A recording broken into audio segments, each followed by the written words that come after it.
जय श्री राधे, जय श्री कृष्णा। आइए आज मैं आपको माघ मास का 5वां अध्याय सुनाती हूँ। इतनी कथा कहकर थोड़ी देर शांत रहने के बाद वशिष्ठ जी ने कहा, हे राजन, भगवान दत्तात्रेय से कार्तवीर्य ने माघ महात्म्य सुनने के लिए जो प्रयत्न किए थे उनको मैं अब तुम्हें सुनाता हूँ। उन दिनों भगवान दत्तात्रेय जी सह्य पर्वत पर निवास कर रहे थे। तब महिष्मति के राजा कार्तवीर्य ने जाकर उनसे निवेदन किया, हे देवेश, मैंने समस्त धर्म श्रवण किए हैं, अब आप माघ स्नान के फल का वर्णन करें। दत्तात्रेय जी बोले, हे राजन, मैं तुम्हें वह इतिहास बताता हूँ जो ब्रह्मा जी ने नारद को सुनाया था। इस भारत भूमि में जो प्राणी माघ स्नान नहीं करते उनका जन्म अकारत ही है। व्रत, दान, तप, यज्ञ आदि सबसे भगवान श्री हरि उतने प्रसन्न नहीं होते जितने माघ स्नान से होते हैं। जैसे सूर्य के सामने कोई तेज नहीं टिकता, वैसे ही माघ स्नान के सामने कोई अन्य कर्म नहीं टिकता। प्राणी को चाहिए कि वह भगवान श्री हरि को प्रसन्न करने की इच्छा से माघ स्नान अवश्य करे। मनुष्य का शरीर हाड़, मांस और रुधिर का एक ढांचा है।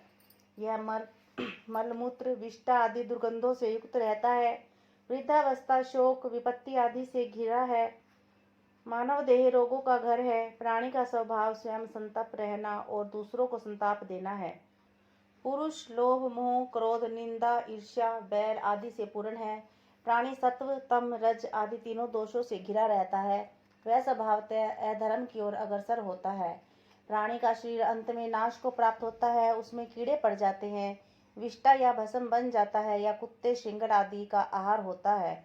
इस प्रकार का मानव शरीर पाने वाला जीव यदि माघ स्नान न करे तो उसका शरीर धारण करना ही व्यर्थ है। माघ स्नान से प्राणी के समस्त संचित पाप नष्ट हो जाते हैं।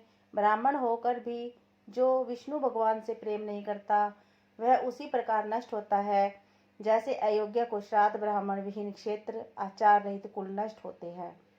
कपट से भरा धर्म, क्रोध के द्वारा तपस्या, कृत संकल्प न होने के कारण ज्ञान, अभिमान से सुनी गई कथा नष्ट होती है। गुरु पर अविश्वास करने वाला ब्रह्मचारी और मंद अग्नि में डाली गई आहुति, अकेले किया गया स्वादिष्ट भोजन स्वतः नष्ट होते हैं। और कंजूसी द्वारा संचित धन शुद्ध और दरिद्री का यज्ञ नष्ट करते हैं। जिसका अभ्यास छूट जाए वह विद्या, सदा झगड़ा करने वाला राजा, रोजी कमाने के उद्देश्य से की गई तीर्थ यात्रा तथा व्रत स्वतः नष्ट हो जाते हैं। चुगली तथा झूठी वाणी, संशय, मंत्र जाप, व्याकुल चित्त से किया गया जप नष्ट है। वेद पाठ रहित मूर्ख को किया गया दान, नास्तिक का परलोक, श्रद्धा रहित किया गया धर्म कार्य व्यर्थ होता है। निर्धनता के कारण जिस प्रकार प्राणी इस लोक में समस्त सुख और वैभवों से वंचित रहता है, उसी प्रकार हे राजन, बिना माघ स्नान के प्राणी का जीवन तथा देह धारण करना व्यर्थ ही जानो। जो प्राणी मकर के सूर्य में उदय के समय स्नान नहीं करता उसकी मुक्ति नहीं होती, उसके पाप नष्ट नहीं हो सकते। गो और ब्राह्मण की हत्या करने वाला, स्वर्ण का हरण करने वाला, मदिरा पीने वाला, गुरु की भार्या से संभोग करने वाला, पर स्त्रीगामी आदि 5 प्रकार के महान पापी तक माघ स्नान के द्वारा मुक्ति पा जाते हैं। उनके ये महापाप स्वतः नष्ट होते हैं। माघ स्नान के समय जल में उतरते समय प्राणी के पाप कंपायमान हो जाते हैं। जल कहता है, मैं समस्त पापों को नष्ट कर दूंगा। जब प्राणी माघ स्नान कर लेता है तो उसके पाप नष्ट हो जाते हैं। समस्त पाप नष्ट हो जाने के कारण वह निर्मल हो जाता है। माघ स्नान प्राणी के पापों को इस प्रकार जल देता है जैसे अग्नि ईंधन को जला देती है। हे राजन, ज्ञान, अज्ञान और प्रमोद से किए गए सभी पाप उसी तरह नष्ट हो जाते हैं जैसे सूर्य के प्रकाश से अंधकार। माघ स्नान श्रेष्ठ फल देने वाला है। जिस प्रकार विष्णु भक्ति में सभी प्राणियों का अधिकार समान है, उसी प्रकार माघ स्नान के लिए भी सभी अधिकार है। इसी कारण इसे श्रेष्ठ पापनाशक, उत्तम मंत्र और परम तप कहा जाता है। प्राणी को पूर्व जन्मों के अभ्यास द्वारा ही माघ स्नान की बुद्धि उपजती है। जिस तरह अनेकों जन्म के अभ्यास द्वारा आध्यात्मिक ज्ञान प्राप्त होता है, ज्ञान से बुद्धि उपजती है। माघ स्नान की महिमा अक्षय है। यह पवित्र जनों को भी पवित्र करता है। जो प्राणी इस स्नान को नहीं करते वे सुख संपदा से वंचित रहते हैं। उनको संसार के सुख प्राप्त नहीं होते। हे राजन, इस परम प्रभावशाली माघ स्नान की प्राचीन कथा सुनो। कांजिका नाम की एक ब्राह्मणी भृगु वंश में हुई। वह बाल विधवा हो गई। तब उसने कठोर तप किया।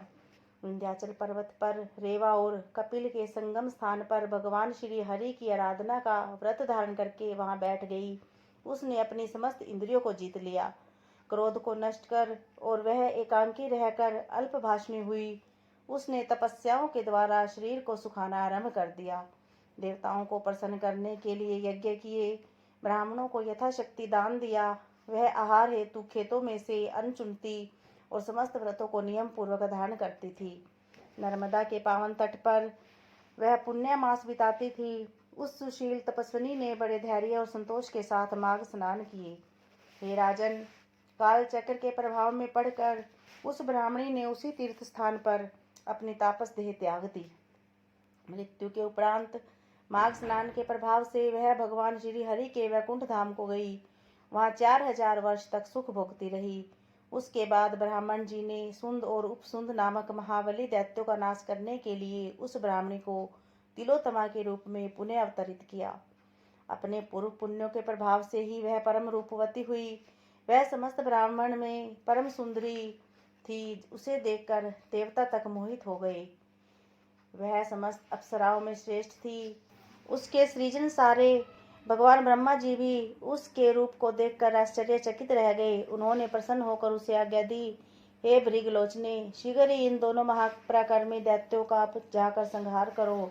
प्रभु की आज्ञा मानकर वह हाथ में वीणा धारण किए ब्रह्मलोक में पुष्कर क्षेत्र में पहुंची।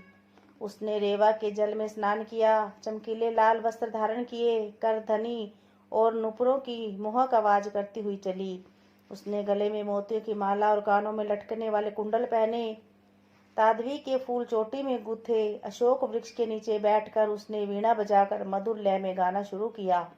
इस परम सुंदरी को जब नितांत अकेली मधुर स्वर में गाता उन दैत्यों के सेवकों ने देखा तो अपने स्वामियों को जाकर सूचना दी।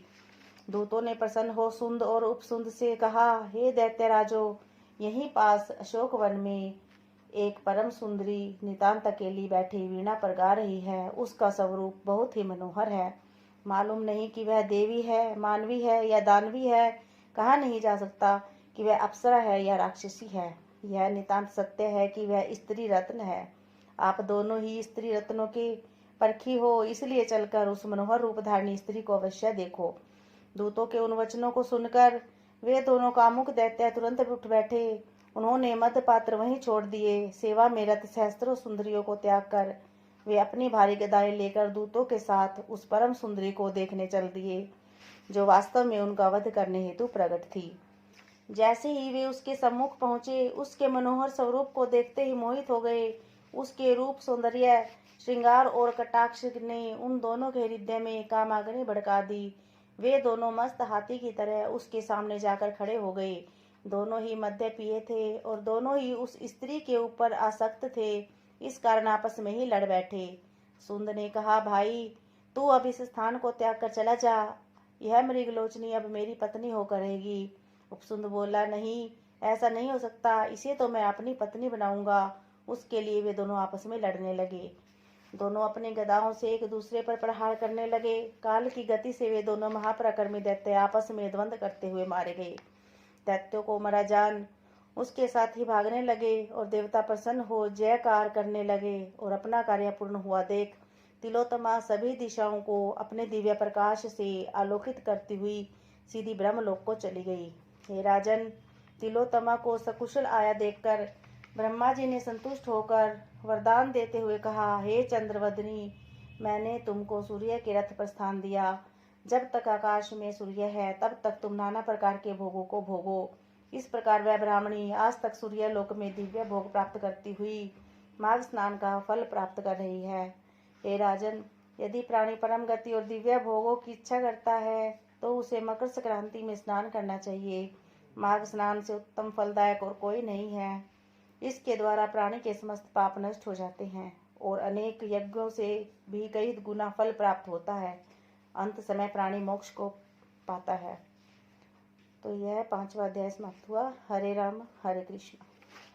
अगर आपको हमारी यह कहानी पसंद आई तो वीडियो को लाइक करें और ऐसी नई नई कहानियाँ सुनने के लिए हमारे चैनल को सब्सक्राइब करें। हरे कृष्णा, राधे राधे।